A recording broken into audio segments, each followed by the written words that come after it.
स्वामी विवेकानंद के ऐसे 8 जवाब जिन्हें सुनकर विदेशियों का जुबान बंद हो गया। 1. संस्कृति वस्त्रों में नहीं, चरित्र के विकास में है। एक बार जब स्वामी विवेकानंद जी विदेश गए तो उनका भगवा वस्त्र और पगड़ी देखकर लोगों ने पूछा, आपका बाकी सामान कहाँ है? स्वामी जी बोले, बस यही सामान है। तो कुछ लोगों ने जवाब किया कि अरे ये कैसी संस्कृति है, अपनी तन पर केवल एक भगवा चादर लपेट रखी है, कोट पतलून जैसा कुछ भी पहनावा नहीं है। इस पर स्वामी विवेकानंद जी मुस्कुराए और बोले, हमारी संस्कृति आपकी संस्कृति से भिन्न है। आपकी संस्कृति का निर्माण आपके दर्जी करते हैं, जबकि हमारी संस्कृति का निर्माण हमारा चरित्र करता है। संस्कृति वस्त्रों में नहीं, चरित्र के विकास में है। 2. अपनी भाषा पर गर्व। एक बार स्वामी विवेकानंद विदेश गए जहां उनके स्वागत के लिए कई लोग आए हुए थे।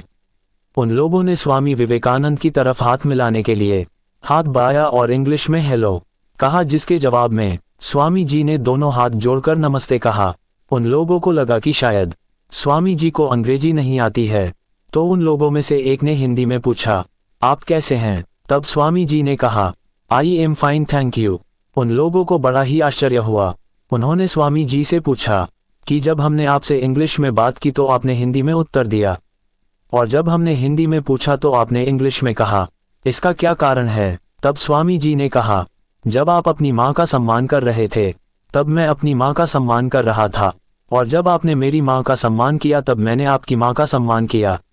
यदि किसी भी भाई बहन को इंग्लिश बोलना या लिखना नहीं आता है तो उन्हें किसी के भी सामने शर्मिंदा होने की जरूरत नहीं है, बल्कि शर्मिंदा तो उन्हें होना चाहिए जिन्हें हिंदी नहीं आती है, क्योंकि हिंदी ही हमारी राष्ट्रभाषा है।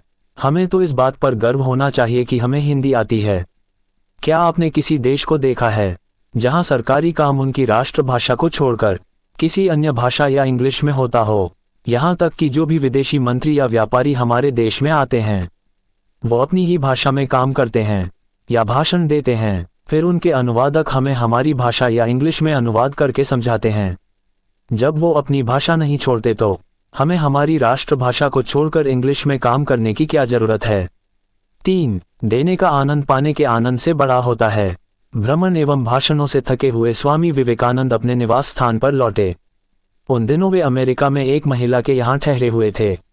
वे अपने हाथों से भोजन बनाते थे। एक दिन वे भोजन की तैयारी कर रहे थे कि कुछ बच्चे पास आकर खड़े हो गए। उनके पास सामान्यतः बच्चों का आना जाना लगा ही रहता था।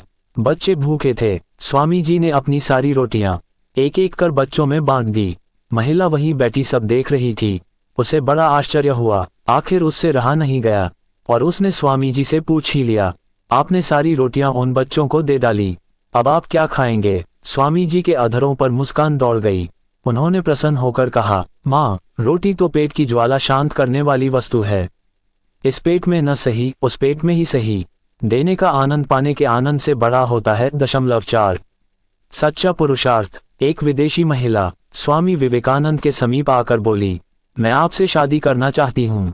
विवेकानंद बोले, क्यों? मुझसे ही क्यों? क्या आप जानती नहीं कि मैं एक सन्यासी हूँ? औरत बोली, मैं आपके जैसा ही गौरवशाली, सुशील और तेजोमय पुत्र चाहती हूँ, और वह तभी संभव होगा जब आप मुझसे विवाह करेंगे। विवेकानंद बोले, हमारी शादी तो संभव नहीं है, परंतु हाँ एक उपाय है। औरत बोली, क्या? विवेकानंद बोले, आज से मैं ही आपका पुत्र बन जाता हूँ। आज से आप मेरी माँ बन जाओ। आपको मेरे रूप में मेरे जैसा बेटा मिल जाएगा। औरत विवेकानंद के चरणों में गिर गई और बोली कि आप साक्षात ईश्वर के रूप है। इसे कहते हैं पुरुष। एक सच्चा पुरुष, सच्चा मर्द वही होता है जो हर नारी के प्रति अपने अंदर मातृत्व की भावना उत्पन्न कर सके। 5. गंगा हमारी माँ है और उसका नीर जल नहीं अमृत है। एक बार स्वामी विवेकानंद जी अमेरिका में एक सम्मेलन में भाग ले रहे थे।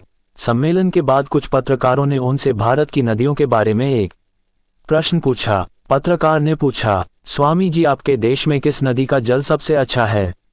स्वामी जी का उत्तर था, यमुना का जल सभी नदियों के जल से अच्छा है। पत्रकार ने फिर पूछा, स्वामी जी, आपके देशवासी तो बोलते हैं कि गंगा का जल सबसे अच्छा है। स्वामी जी का उत्तर था, कौन कहता है गंगा नदी है? गंगा हमारी माँ है और उसका नीर जल नहीं है, अमृत है। ये सुनकर वहां बैठे सभी लोग स्तब्ध रह गए और सभी स्वामी जी के सामने निरुत्तर हो गए। 6. लक्ष्य पर ध्यान लगाओ। स्वामी विवेकानंद अमेरिका में भ्रमण कर रहे थे। एक जगह से गुजरते हुए उन्होंने पुल पर खड़े कुछ लड़कों को नदी में तैर रहे अंडे के छिलकों पर बंदूक से निशाना लगाते देखा। किसी भी लड़के का एक भी निशाना सही नहीं लग रहा था। तब उन्होंने एक लड़के से बंदूक ली और खुद निशाना लगाने लगे। उन्होंने पहला निशाना लगाया और वो बिल्कुल सही लगा। फिर एक के बाद एक उन्होंने कुल 12 निशाने लगाए और सभी बिल्कुल सटीक लगे। ये देख लड़के दंग रह गए और उनसे पूछा, भला आप ये कैसे कर लेते हैं? स्वामी जी बोले, तुम जो भी कर रहे हो अपना पूरा दिमाग उसी एक काम में लगाओ। अगर तुम निशाना लगा रहे हो तो तुम्हारा पूरा ध्यान सिर्फ अपने लक्ष्य पर होना चाहिए, तब तुम कभी चूकोगे नहीं। अगर तुम अपना पाठ पढ़ रहे हो तो सिर्फ पाठ के बारे में सोचो। मेरे देश में बच्चों को यही करना सिखाया जाता है। 7 डर का सामना। एक बार बनारस में स्वामी जी दुर्गा जी के मंदिर से निकल रहे थे कि तभी वहां मौजूद बहुत सारे बंदरों ने उन्हें घेर लिया। वे उनके नजदीक आने लगे और डराने लगे। स्वामी जी भयभीत हो गए और खुद को बचाने के लिए दौड़कर भागने लगे, पर बंदर तो मानो पीछे ही पड़ गए और वे उन्हें दौड़ाने लगे। पास खड़ा एक वृद्ध सन्यासी ये सब देख रहा था। उसने स्वामी जी को रोका और बोला, रुको, उनका सामना करो। स्वामी जी तुरंत पलटे और बंदरों के तरफ बढ़ने लगे। ऐसा करते ही सभी बंदर भाग गए। इस घटना से स्वामी जी को एक गंभीर सीख मिली और कई सालों बाद उन्होंने एक संबोधन में कहा भी, यदि तुम कभी किसी चीज से भयभीत हो तो उससे भागो मत, पलटो और सामना करो। 8 माँ से बढ़कर कोई नहीं। स्वामी विवेकानंद जी से एक जिज्ञासु ने प्रश्न किया, माँ की महिमा संसार में किस कारण से गाई जाती है? स्वामी जी मुस्कुराए, उस व्यक्ति से बोले, 5 सेर वजन का एक पत्थर ले आओ। जब व्यक्ति पत्थर ले आया तो स्वामी जी ने उससे कहा, अब इस पत्थर को किसी कपड़े में लपेटकर अपने पेट पर बांध लो और 24 घंटे बाद मेरे पास आओ तो मैं तुम्हारे प्रश्न का उत्तर दूंगा। स्वामी जी के आदेशानुसार उस व्यक्ति ने पत्थर को अपने पेट पर बांध लिया और चला गया। पत्थर बंधे हुए दिन भर वो अपना काम करता रहा, किंतु हर क्षण उसे परेशानी और थकान महसूस हुई। शाम होते होते पत्थर का बोझ संभाले हुए चलना फिरना उसके लिए असह्य हो उठा। थका मांदा वह स्वामी जी के पास पहुंचा और बोला, मैं इस पत्थर को अब और अधिक देर तक बांधे नहीं रख सकूंगा। एक प्रश्न का उत्तर पाने के लिए मैं इतनी कड़ी सजा नहीं भुगत सकता। स्वामी जी मुस्कुराते हुए बोले, पेट पर इस पत्थर का बोझ तुमसे कुछ घंटे भी नहीं उठाया गया। माँ अपने गर्भ में पलने वाले शिशु को पूरे 9 माह तक ढोती है और गृहस्थी का सारा काम करती है। संसार में माँ के सिवा कोई इतना धैर्यवान और सहनशील नहीं है, इसलिए माँ से बढ़कर इस संसार में कोई और नहीं। दोस्तों, उम्मीद है कि आपको यह वीडियो पसंद आया होगा।